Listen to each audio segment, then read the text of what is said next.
La abogacía, y esto es bien sabido, es una profesión exigida.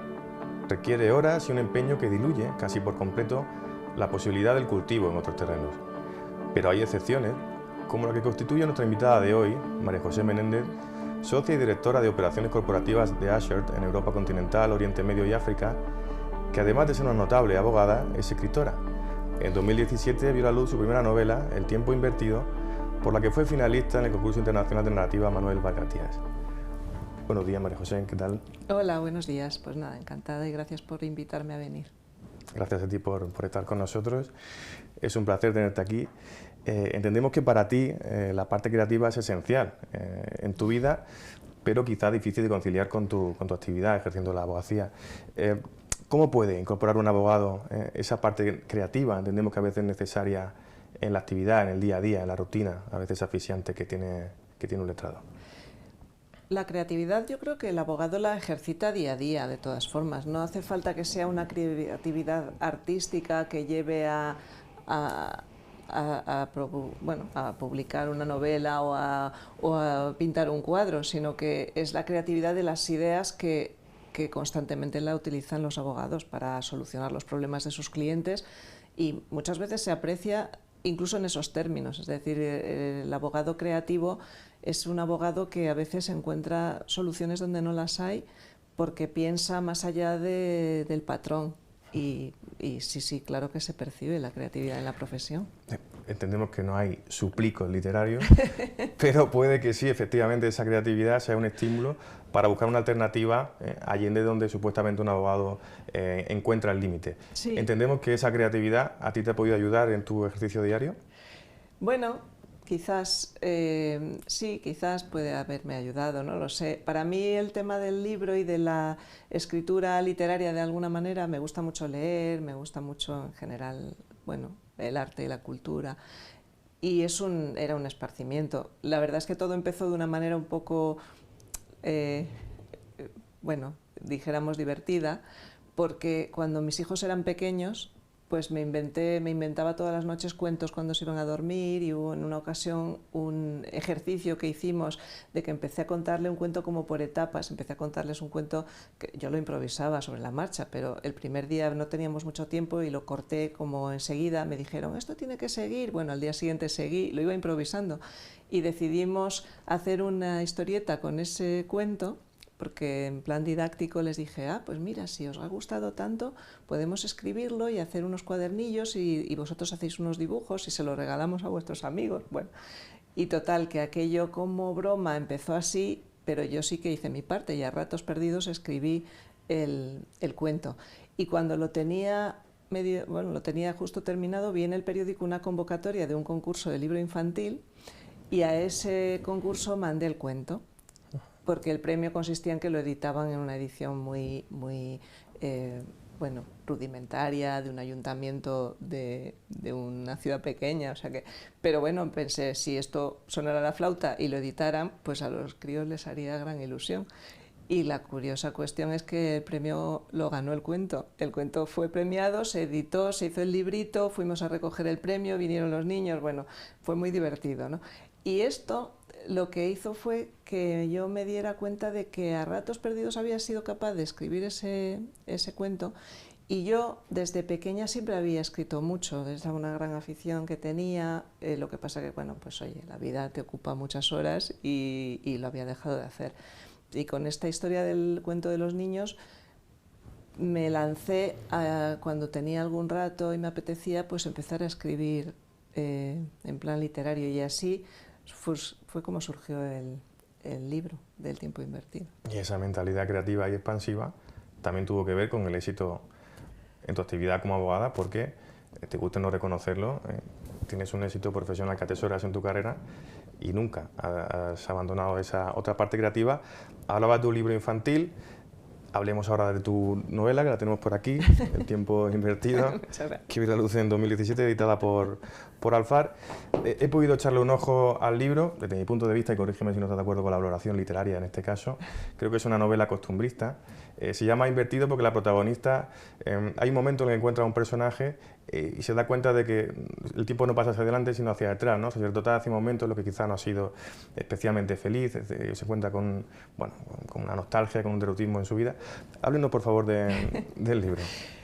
Pues el libro efectivamente tiene un título que es un juego de palabras, es El tiempo invertido, como dices, porque hay dos personajes principales y la historia de uno de los personajes se cuenta en orden cronológico normal y del otro se cuenta en orden cronológico invertido, en un punto se cruzan, bueno.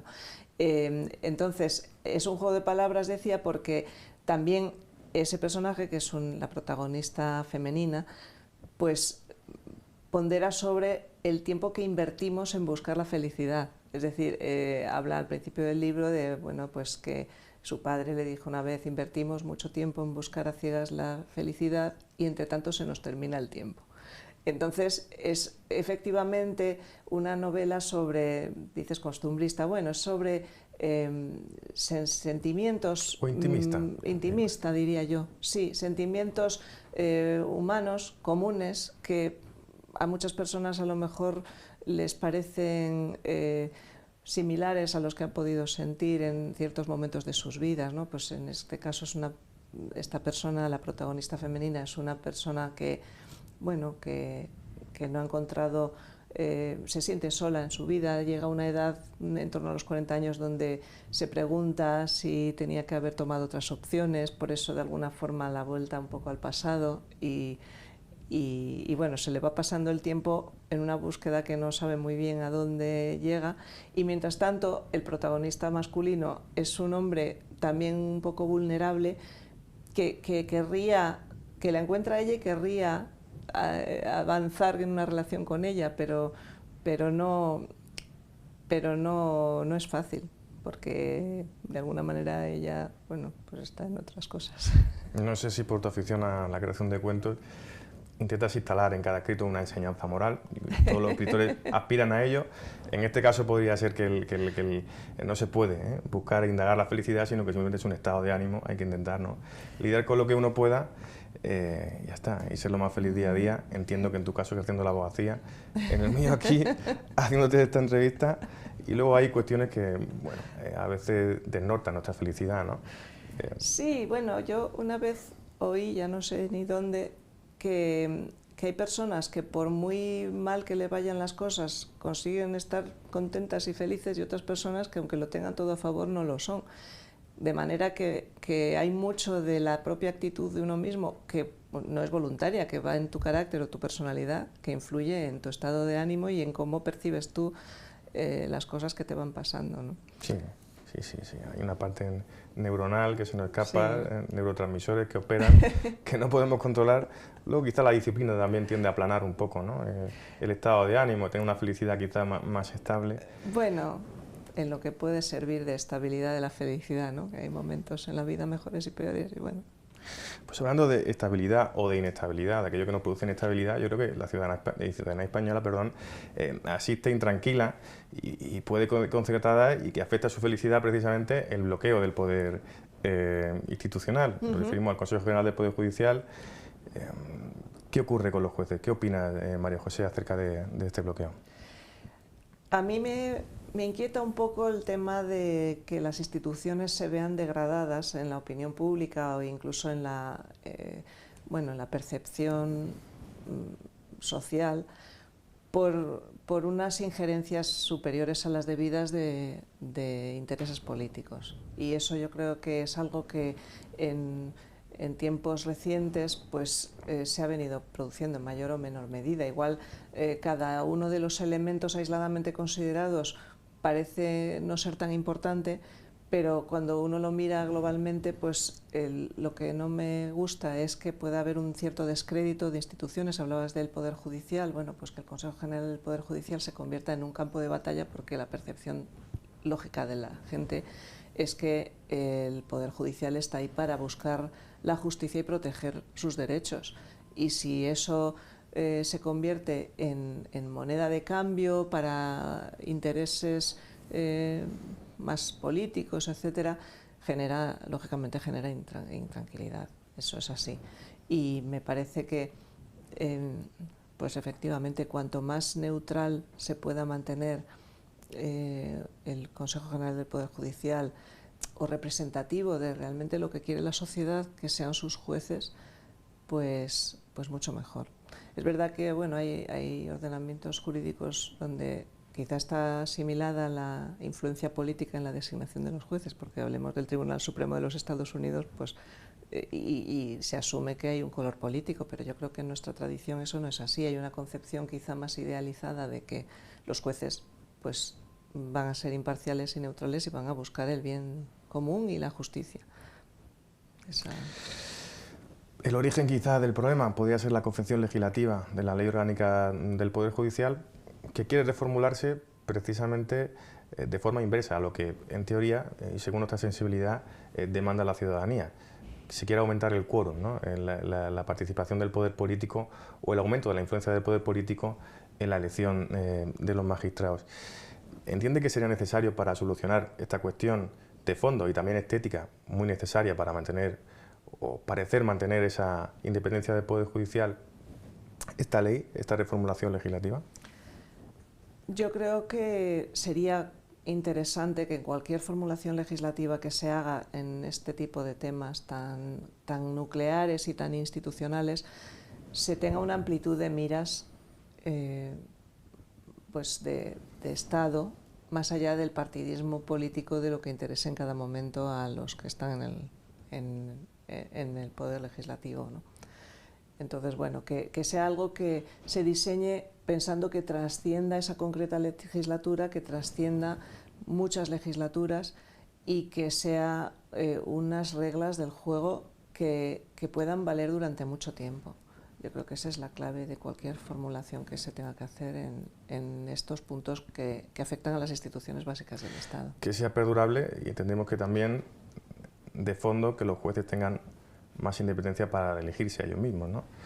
Sí, bueno, los jueces al final son representativos de la sociedad, la carrera judicial está abierta a todo el mundo y personas vocacionales que normalmente eligen esa opción porque se quieren dedicar verdaderamente a impartir justicia. Entonces, pues más o menos la demografía de ese colectivo pues probablemente replique bastante bien la demografía del país y en la medida en que son gente profesional y que busca esos objetivos, yo creo que le da tranquilidad a todo el mundo. Así que si esa es la manera de elegirse entre ellos a nivel organigrama interno, probablemente funcionaría bien. Sí, desde luego las instituciones no son entes aislados que lleven al margen de la sociedad, son la traslación de la sociedad, de la demografía, de la sociología, de una cultura. También ocurre con la clase política, pero sí es cierto que, claro, aquí una parte de esa demografía, que queramos o no, tiene una idiosincrasia y una aspiración de acaparar una determinada cuota de poder, está afectando a otra parte de la demografía, ¿no? Entonces, hay un conflicto de intereses y quizá nosotros, decimos, como operadores jurídicos, como abogados, deberíamos también procurar demandar en la medida de lo posible que se asegure esa imparcialidad o que por lo menos se aparente, que se tenga para trasladar una imagen de limpieza ante la ciudadanía. Somos parte esencial de los procedimientos judiciales. Sí, sin duda. De hecho, bueno, pues evidentemente en un procedimiento judicial cualquier juez que sea sospechoso de no ser imparcial va a ser susceptible de recusación y de apartamiento, ¿no? Así que, claro, cuanto más seguridad tengan los ciudadanos de que eso es así, más confort va a haber en que la justicia va a funcionar bien. Efectivamente, notamos desde la edición, hemos lanzado alguna encuesta, que los abogados muestran mucha reticencia a veces ante los jueces, ¿no? Estas limitaciones verbales, problemas en las sedes judiciales. Todo nuestro respeto a los jueces, entendemos que los jueces también tendrán cuitas con los abogados, pero sí observamos que el Consejo General del Poder Judicial está interfiriendo últimamente algo más en sancionar a determinados magistrados y jueces. ¿Considera que necesitaríamos que fuera más tajante el Consejo ante este tipo de casos?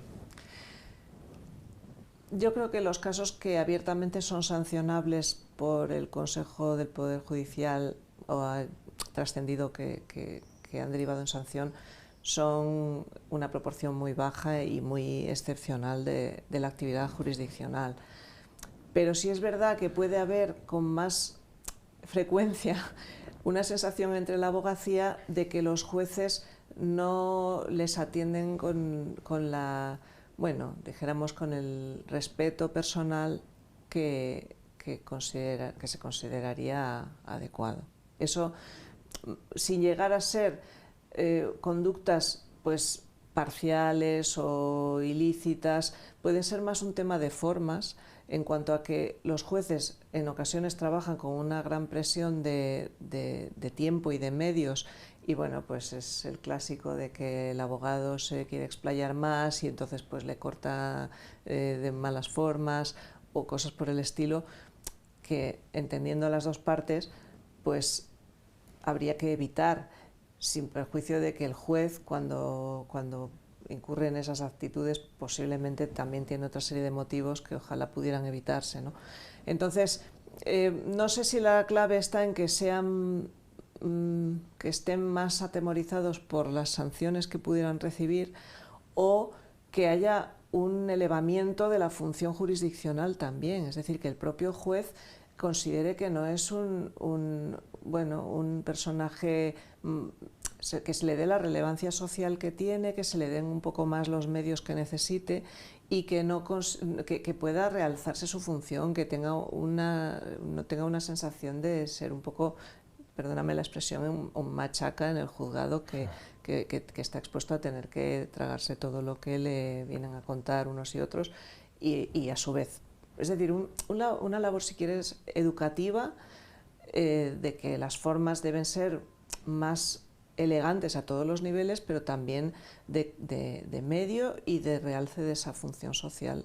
Y los abogados seguramente pues tendrían su parte también de poder mejorar eso. Efectivamente. Tuvimos la oportunidad de hablar con Victoria Ortega. Nos trasladaban que desde el Consejo General de la Abogacía Española también están apostando por habilitar un canal que eleve esas quejas para poder mediar y dar solución a esos conflictos, porque efectivamente, como decía María José, la función coercitiva no tiene por qué solucionar a priori una situación como esa. Última cuestión de actualidad que abordamos, pero queremos que la abogacía sea voz y parte también en las cuestiones de actualidad. ¿Por qué no? Vamos a hacerlo, ¿no? Y por supuesto nos atañe en este caso. En la pregunta que voy a formularte, hablamos de la reforma de la ley de enjuiciamiento criminal y de la instrucción de los casos a manos de la Fiscalía. ¿Considera que es una medida acertada? Te debo confesar que no conozco en detalle el origen de esa propuesta, que creo que me comentabas al principio de nuestra reunión, sí, que podía tener un origen europeo y demás. Y si es así, bueno, pues se implementará como corresponda y posiblemente sea muy ajeno a otras consideraciones políticas que a veces se hayan hecho aquí en relación con quién está a la cabeza del Poder Judicial y quién está a la cabeza de la Fiscalía General del Estado, etcétera. Y entonces, al margen de esas consideraciones políticas, bueno, pues la estructura que se implante, si es transposición de normativa europea, seguramente pues funcionará y no habría gran objeción que hacerle. Como tema conceptual, el hecho de que la instrucción penal la lideren los fiscales en lugar de los jueces de instrucción, o con preeminencia sobre los jueces de instrucción, yo no lo considero especialmente deseable. Es decir, el fiscal tiene su función, que debe ejercer la acusación en realidad y tener presente el interés público, y es el objetivo de la protección del orden público en sus actividades. Y eso no es mejor que un juez de instrucción que a priori no está a favor ni de la acusación ni de la defensa, sino de investigar la verdad de esos hechos para que luego otro juzgador sea quien los valore y no él, precisamente para evitar, él o ella, para evitar los sesgos que puedan desencadenarse en esa investigación, con lo cual no lo considero a priori mejor que un fiscal asuma esa tarea, sino que me parece más aséptico que la mantengan los jueces. Sí. Muy bien.